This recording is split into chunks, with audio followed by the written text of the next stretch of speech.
Hello everyone, हामी चाहिँ सीम्याट को क्वान्टिटेटिभ एनालाइसिस को पोर्सन्सहरु हेरिरहेका थियौं र यसमा चाहिने इम्पोर्टेन्ट फर्मुलाजहरु ट्रिक्सहरु याद गर्ने कुरा गरिरहेका थियौं। अब यहाँ यो भिडियो देखिन चाहिँ मैले उतापट्टि हाम्रो सबै ट्रिक्सहरु एकै ठाउँमा राख्ने कोसिस गरेको छु यहाँनेरि, किनभने अबको प्रब्लम्सहरुमा धेरै कुराहरु भन्दा नि क्याल्कुलेटिभ पोर्सन्सहरु पनि आउन सक्छ धेरै हैन, त्यो भएर चाहिँ मैले राखे है। सो यहाँनेरि सुरुमा हामीले हेर्ने भनेको एभरेजेसको लागि हो। एभरेजेस भेट्ने फर्मुला भनेको हामीसँग के छ भन्दा एभरेजेस भनेको चाहिँ sum of n numbers divided by n भनेर भन्न सकिन्छ। सपोज मसँग 1 2 3 4 5 छ रे, यसमा सम अफ सबै नम्बरको सम कति हुन्छ? 5 + 4 9, 9 + 3 12, 14 15 भने total sum of n numbers कति भयो? 15 भयो। कतिवटा नम्बर छ? 1 2 3 4 5 भने 5 वटा नम्बर छ। कति हुनु भयो एभरेज? यो एभरेजको भ्यालु चाहिँ 3 हुन गयो यहाँनेरि, ठीक छ। यो sum of n numbers by n ले चाहिँ हामीले एभरेजेस भेट्यौं। सपोज तपाईलाई के क्वेशन सोध्न सक्छ भने 5 6 7 एन्ड x को एभरेज कति छ अरे? x को ABERAG average is 8, then find x भनेर सोध्न सक्छ। अब यहाँनेरि एभरेज 8 भन्नुको मतलब के हो? सबै नम्बरको सम गर्नु पर्यो। 5 + 6 + 7 + x डिभाइडेड बाइ कतिवटा नम्बर छ? 1 2 3 4, यसरी 4 वटा नम्बर छ भनेपछि x को भ्यालु कति आउँछ? यहाँनेरि 32, 8 4 जा 32 इज इक्वल्स टु यहाँनेरि 18 प्लस x आउने भयो नि त। 5 + 6 11 18। सो x को भ्यालु यहाँनेरि हाम्रो कति आउने भयो त? 14 आउने भयो। यस्तो खालको क्वेशन्सहरु हामीले सोध्न सक्छ। जेनरल क्वेशन्सहरु यस्तै खालको हुन सक्छ हैन, र यस्तो खालको क्वेशन्सहरु हामी पछि हेर्छौं पनि कस्तो कस्तो क्वेशन्सहरु सोधेको छ, त्यो अनुसार हामीले चाहिँ हाम्रो प्रब्लम्सहरु पनि सल्भ गर्छौं है। यो एभरेजेसको यो एउटा फर्मुला याद गर्नुपर्ने हुन्छ र प्रब्लम्सहरु त हामीले बिस्तारै सल्भ गर्दै हेरिरहेका हुन्छौं। यो एउटा भयो। अब अर्को भनेको हामीले ल अफ इन्डिसेस वालाको फर्मुलाहरु याद गर्नुपर्ने हुन्छ। Law of indices, law of इन्डिसेसमा के रुल्सहरु छ भन्दा a power m into a power n भनेको कति हुन्छ त? यहाँनेरि a power m plus n हुन्छ, ठीक छ। दोस्रोमा a power m divided by a power n भनेको के हुन्छ? a power m minus n हुन्छ। त्यसैगरी थर्डमा के आउँछ त? हाम्रो a पावर m छ, यसमा मैले पावर n गर्नु भनेको के हुन्छ? a mn हुन्छ, ठीक छ। यस्तो कुरा हुन्छ। जस्तै यसले के भनिरहेछ भने 2 स्क्वायर को क्यूब गर्नुको मतलब के भयो त? यो भनेको सपोज मैले भित्रको काम गरे 4 टु द पावर 3 भयो नि त। यो 4 टु द पावर 3 भनेको 64 हुन्छ। अथवा मैले सिधै 2 टु द पावर 6 गर्नुको मतलब नि यही कुराहरु आउँछ भन्न खोजेको। 2 पावर 6 भनेको पनि 64 नै आउँछ। यो दुईटा चाहिँ मल्टिप्लाई गर्न सकियो भन्न खोजेको। त्यसैगरी अर्को के छ भने a into b power n भनेको चाहिँ a power n b power n हुन्छ। जस्तै a को भ्यालु 2, b को भ्यालु 3 र n को भ्यालु 2 राखे भने 2 इन्टु 3 को पावर 2 भनेको 6 को पावर 2 हुन्छ। 6 को पावर 2 भनेको 36 हुन्छ। अथवा यसलाई चाहिँ के पनि लेख्न सकिन्छ भने 2 स्क्वायर इन्टु 3 स्क्वायर पनि लेख्न सकिन्छ। 2 स्क्वायर 4 9 भनेपछि 36 यसरी पनि लेख्न सकिन्छ भन्न खोजेको। त्यसैगरी अर्को के छ भने a पावर 0 भनेको चाहिँ 1 हुँदो रहेछ भन्न खोजेको। यसले के देखाउन खोज्यो भने a power n is equals to a power n हुन्छ। a power n divided by a power n भनेको त 1 हुन्छ यहाँ। अब a power n minus n is equals to 1, यसलाई चाहिँ a power 0 is equals to 1 भनेर भन्न सकिन्छ, ठीक छ। यसरी निकाल्न सकिन्छ यो रुलहरु। त्यसैगरी सर्ट्सको ल अफ सर्ट्सहरु के छ? ल अफ सर्ट्स, पहिलो ल अफ सर्ट्स के छ भन्दा root under n is equals to a छ भने मैले यसलाई चाहिँ a पावर 1/n लेख्न सक्छु। जस्तै मैले यसरी रुट अन्डर a लेखे भने यो भनेको a 1/2 लेख्न सक्छु भन्ने कुरा हो। यदि क्यूब रुट अफ a छ भने मैले यसलाई a पावर 1/3 लेख्न पाउँछु भन्न खोजेको हो, ठीक छ। दोस्रोमा के छ? रुट अन्डर यहाँनेरि n ab छ भने यसलाई के लेख्न सकिन्छ? a 1/n into b 1/n लेख्न सकिन्छ। त्यसैगरी थर्डमा अर्को के लेख्न सकिन्छ भन्दा सपोज रुट अन्डर n छ a by b छ भने यसलाई हामीले कसरी लेख्न सक्छौं त भन्दाखेरि √n a by √n b भनेर लेख्न सकिन्छ यसरी। ठीक छ, यसरी हामीले चाहिँ रिप्रेजेन्ट गर्न सक्छौं। त्यसैगरी सपोज यहाँनेर √n a छ, यहाँनेर n छ भने यसलाई के लेख्न सकिन्छ a 1/n into n भनेको a पावर 1 हुन्छ। ठीक छ, यसरी रिप्रेजेन्ट गर्न सकिन्छ। त्यसैगरी n √a पावर m छ भने यसलाई हामीले a पावर 1/n को power m is equals to a m/n भनेर लेख्न सकिन्छ। ठीक छ, यस्तो फर्मेटमा चाहिँ हामीले रिप्रेजेन्ट गर्न सकिन्छ। बुझ्नुभयो त कुरा? जस्तै तपाईलाई चाहिँ कसरी सोध्न सक्ला भन्दा यो क्वेशन्सहरुमा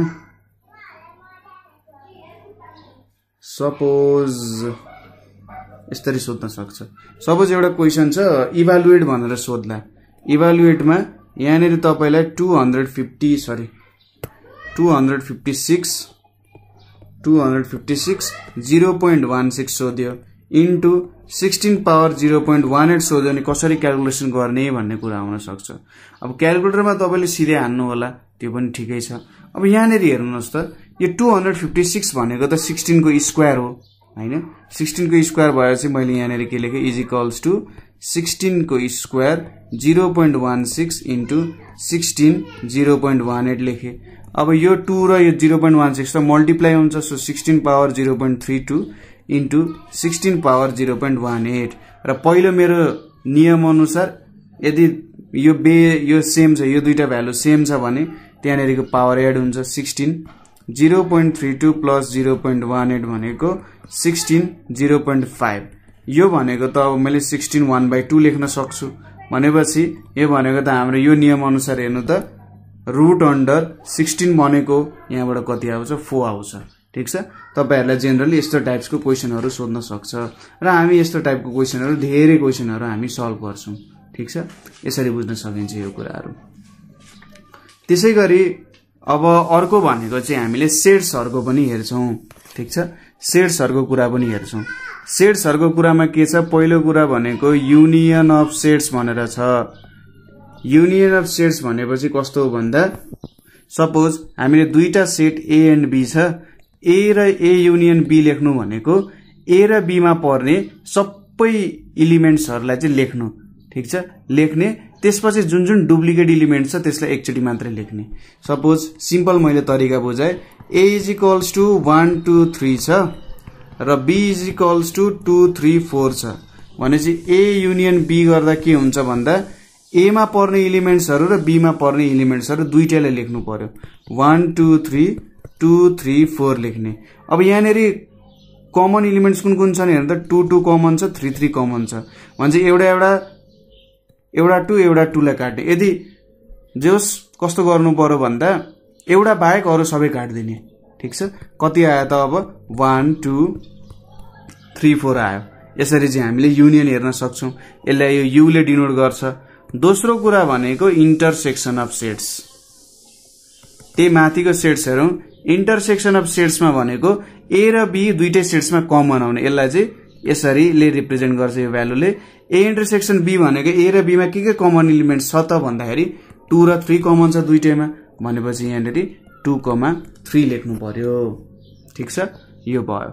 त्यसैगरी तेस्रोमा के छ, difference of sets. Difference of sets भनेर छ। सपोज डिफरेन्स अफ सेट्सले यसरी माइनस सिम्बल जस्तोले रिप्रेजेन्ट गर्छ। A डिफरेन्स B भनेर पढिन्छ। A डिफरेन्स B भनेको के हो, A मा मात्रै पर्ने B मा नपर्ने। ठीक छ, A मा मात्रै पर्ने B मा नपर्ने, अथवा कमन एलिमेन्ट्स हटाइसकेपछि A मा कुन बाँकी रह्यो त हेर्नु त। यहाँनेरि A र B मा कमन भनेको 2 3 2 3 दुईटै कमन छ, तर 1 भन्ने एलिमेन्ट त A मा मात्रै पर्छ नि हो। यहाँनेरि A डिफरेन्स B भनेको 1 हुने भयो। त्यसैगरी B डिफरेन्स A गरियो भने B मा मात्रै पर्ने A मा नपर्ने भनेपछि त्यो भनेको के हुन्छ 4 हुन्छ। हेर्नु त, 4 त B मा मात्रै पर्छ, A मा पर्दैन नि हो। यसले चाहिँ हामीलाई डिफरेन्सको भ्यालु दियो। ठीक छ, सिम्पल कुराहरु छ। अर्को छ हामीसँग complement of a set. Complement of a set भनेर छ। अब कम्प्लिमेन्ट अफ अ सेट भनेको यसको लागि सुरुमा हामीले युनिभर्सल सेट बनाउनु पर्ने हुन्छ। अब युनिभर्सल सेटको कुरा गर्दा जहिले पनि हामीले के कुरा बुझ्नु पर्यो भने सबै एलिमेन्ट्सहरु पर्ने सेटलाई चाहिँ के भन्छ त युनिभर्सल सेट भनेर भन्छ। यहाँ भएको सबै एलिमेन्ट्सहरु छन् यसरी युनिभर्सल भनेर। सपोज यहाँनेरि 2 र 3 थियो, यहाँनेरि 1 छ, यहाँनेरि 4 छ, यसलाई A भनौं यसलाई B भनौं। सपोज यहाँनेरि बाहिर चाहिँ 5 6 7 भन्ने एलिमेन्ट्सहरु छ अरे। सो युनिभर्सल सेट भनेको के हुने भयो त यहाँ 1 2 3 4 5 6 7 चाहिँ मेरो युनिभर्सल सेट हुने भयो हैन। यो मेरो के हुने भयो त युनिभर्सल सेट हुने भयो। सो अब कम्प्लिमेन्ट अफ अ सेट भनेपछि कम्प्लिमेन्टमा सपोज ए कम्प्लिमेन्ट भेट्नु पर्यो नि, यसलाई यसरी सी ले पनि रिप्रेजेन्ट गर्छ, यसरी सी भन्न पनि पाइन्छ यहाँनेरि। और हामीले चाहिँ यसरी ए माथि बार दिन पनि पाइन्छ। सी ले पनि कम्प्लिमेन्ट जनाउँछ, बार ले पनि जनाउँछ। कम्प्लिमेन्ट गर्नु भनेको चाहिँ ए कम्प्लिमेन्ट भेट्नु भनेको चाहिँ युनिभर्सल सेटमा पर्ने ए मा नपर्ने एलिमेन्ट्सहरु लेख्नु हो। ठीक छ, युनिभर्सल सेटमा पर्ने ए मा नपर्ने एलिमेन्ट्सहरु कुन कुन हुन् त भन्दाखेरि ए मा पर्ने एलिमेन्ट्स के हो 1 2 र 3 पर्छ हैन। ए मा त 1 2 3 पर्छ नि, भनेपछि बाँकी रह्यो के 4 5 6 7 बाँकी रह्यो नि, हो यो भयो ए कम्प्लिमेन्ट। त्यसैगरी बी कम्प्लिमेन्ट भेट्नु पर्यो भने यु मा पर्ने बी मा नपर्ने एलिमेन्ट्सहरु भनेको बी मा कुन कुन एलिमेन्ट्स छ 2 3 4 छ हैन। भनेपछि बी मा नपर्ने एलिमेन्ट्स भनेको 1 5 6 7 भयो। यसले चाहिँ हामीलाई कम्प्लिमेन्ट अफ अ सेट दियो। ठीक छ। र लास्टली हामीले हेर्नुपर्ने भनेको सिमेट्रिक डिफरेन्स भनेर छ। सिमेट्रिक डिफरेन्स, सिमेट्रिक डिफरेन्सलाई चाहिँ यसरी यो डेल्टा सिम्बलले डिनोट गर्छ। यसलाई के लेखिन्छ, सपोज ए र बी को सिमेट्रिक डिफरेन्स भनेको चाहिँ A difference B union B difference A गर्ने हो। ठीक छ। ए मा पर्ने बी मा नपर्ने एलिमेन्ट्सहरुको युनियन विथ बी मा पर्ने ए मा नपर्ने एलिमेन्ट्स। अब ए डिफरेन्स बी भनेको कति थियो 1 थियो, बी डिफरेन्स ए भनेको कति थियो 4 थियो। अब इधर दुईटाको युनियन गर्दा के आउँछ त 1 र 2 आउँछ हैन। भनेपछि ए सिमेट्रिक डिफरेन्स बी भनेको 1 र 2 आउने गर्छ। यसले हामीलाई सिमेट्रिक डिफरेन्सको भ्यालुजहरु दिन सक्छ। ठीक छ। यसरी हामीले सिमेट्रिक डिफरेन्सको कन्सेप्टहरु पनि हेर्न सक्छौं। सो त्यति गाह्रो नहोला यो कुराहरु है, मेन कुराहरु त यिनीहरु नै हो। त्यसपछि एउटा सानो कन्सेप्ट छ रुट्सहरु भेट्ने कन्सेप्ट। रुट्सहरु कसरी भेट्न सकिन्छ भन्ने कन्सेप्ट छ।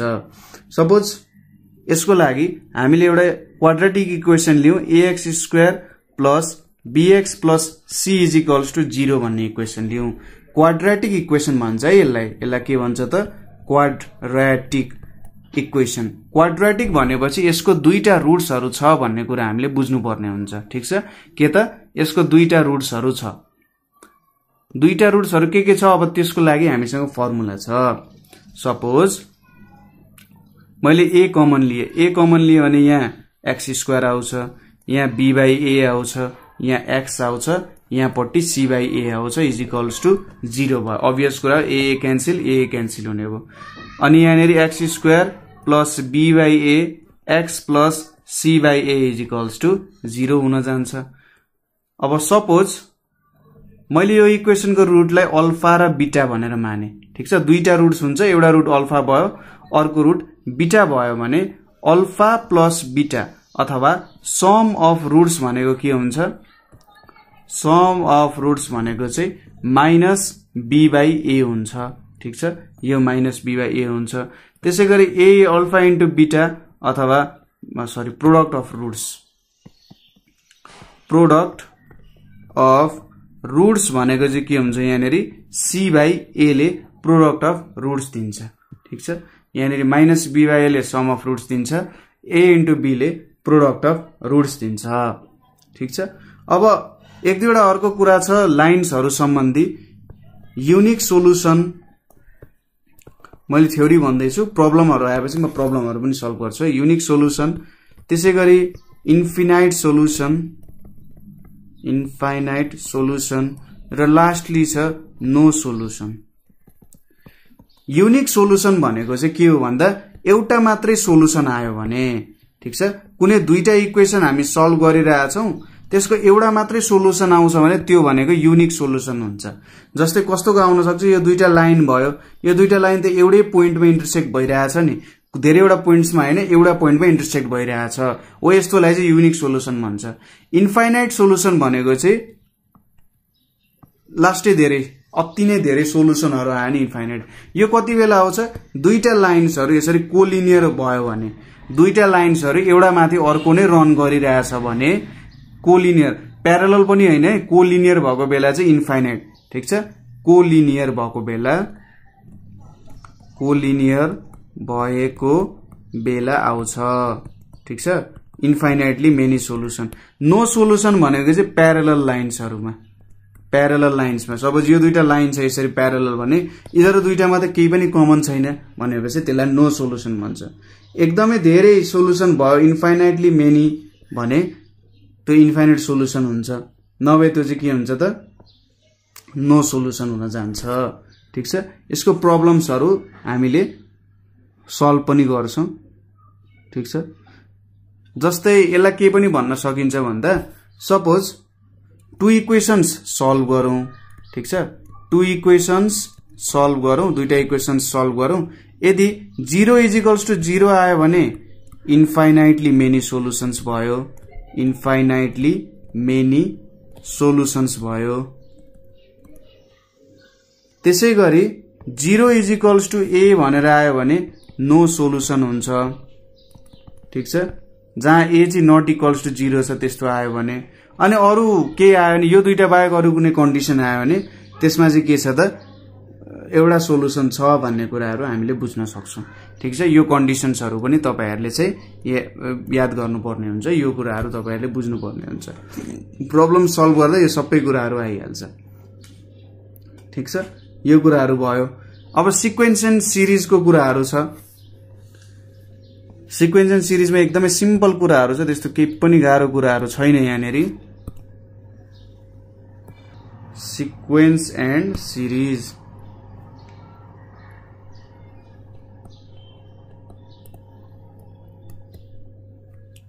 ठीक छ, sequence and series, SEQUENCE, sequence and series को कुराहरु। अब सिक्वेन्स एन्ड सिरिजमा हामीले जेनरली एरिथमेटिक सिक्वेन्स र जियोमेट्रिक सिक्वेन्स के बारे स्टडी गर्छौं हैन।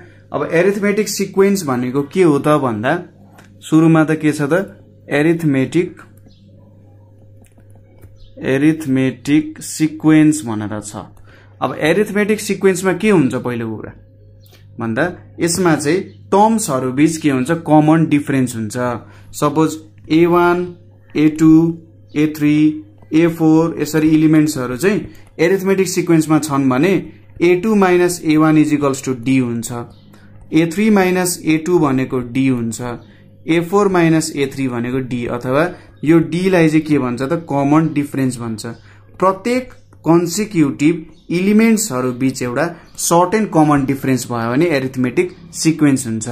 ठीक छ, यो कुरा भयो एरिथमेटिक सिक्वेन्स हो। जस्तै मैले सिम्पल एक्जाम्पल, सबसे सिम्पलेस्ट एक्जाम्पल लिन सक्ने भनेको 1 2 3 4 5 लियो भने हेर्नुस् त 2 - 1 भनेको 1, 3 - 2 भनेको पनि 1, 4 - 3 भनेको पनि 1, 5 - 4 भनेको पनि 1 नै आउँछ। ठीक छ, यहाँनेरि हेर्नुस् त यो दुईटा कन्सिक्युटिभ टर्म्सहरु हो, यो त कन्सिक्युटिभ टर्म्सहरु हो नि। कन्सिक्युटिभ टर्म्सहरुको डिफरेन्स भनेको चाहिँ एउटै आउँदो रहेछ, त्यो भएर यो एरिथमेटिक सिक्वेन्स हुन गयो। ठीक छ, यसको nth टर्म भेट्नु पर्यो अरे, nth टर्म भेट्नु पर्यो भने यसलाई Tn ले रिप्रेजेन्ट गरिन्छ, A + n - 1 * D हुन्छ। D भनेको कमन डिफरेन्स, यो A भनेको फर्स्ट एलिमेन्ट हो। अब यो n भनेको त n को भ्यालु जस्तै भइहाल्यो। ठीक छ, nth टर्म यसरी भेटिन्छ।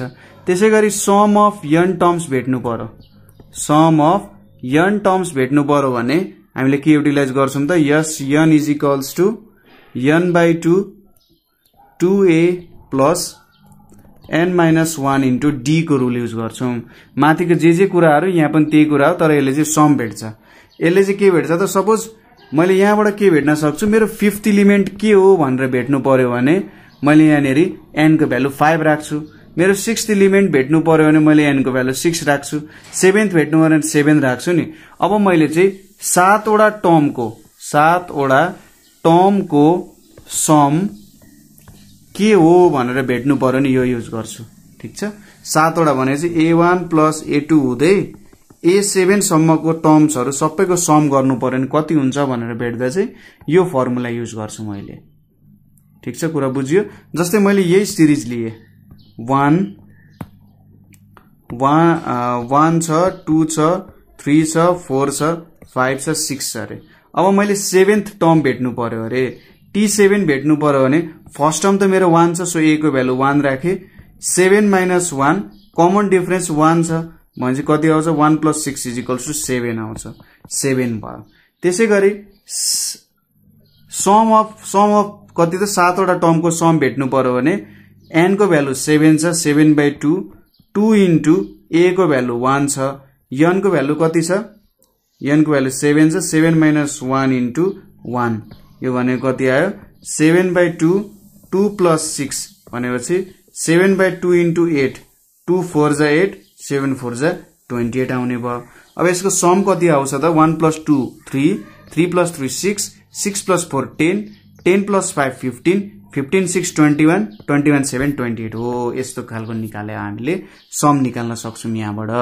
ठीक छ, अथवा यो समलाई चाहिँ हामीले के पनि भन्न सक्छौं भने SN भनेको चाहिँ n/2 A प्लस L। ठीक छ, A भनेको फर्स्ट टर्म, L भनेको लास्ट टर्म। सो S7 भेटौं त एकचोटी 7/2 A भनेको 1 7 भनेपछि 7 इन्टु 8/2 भनेको 2 3 जा 2 4 जा 8 भनेपछि 28 आउँछ। ठीक छ, सो तपाईले यो फर्मुला युज गरे पनि भयो, यो जुन हाम्रो यहाँनेरि लेखा फर्मुला चाहिँ यो गरे पनि भयो अथवा यो गरे पनि एउटै कुरा लेखा हो। यहाँनेरि यो फर्मुलाले यसरी लेख्न पनि सकिन्छ भनेर देखाएको। तपाईले फर्स्ट टर्म लास्ट टर्म दिएको छ र सम भेट्न सोधेको छ नि यो युज गर्नु पर्यो। तपाईले कमन डिफरेन्स दिएको छ हैन, हो त्यस्तो कुराहरु दिएको छ भने त्यो युज गर्दा हुन्छ। लास्ट टर्म दिएको छ भने यो फर्मुला युज गर्ने, कमन डिफरेन्स दिएको छ भने यो फर्मुला युज गर्ने हैन, एकदमै सजिलो हुन्छ। त्यसैगरी जियोमेट्रिक सिरिज,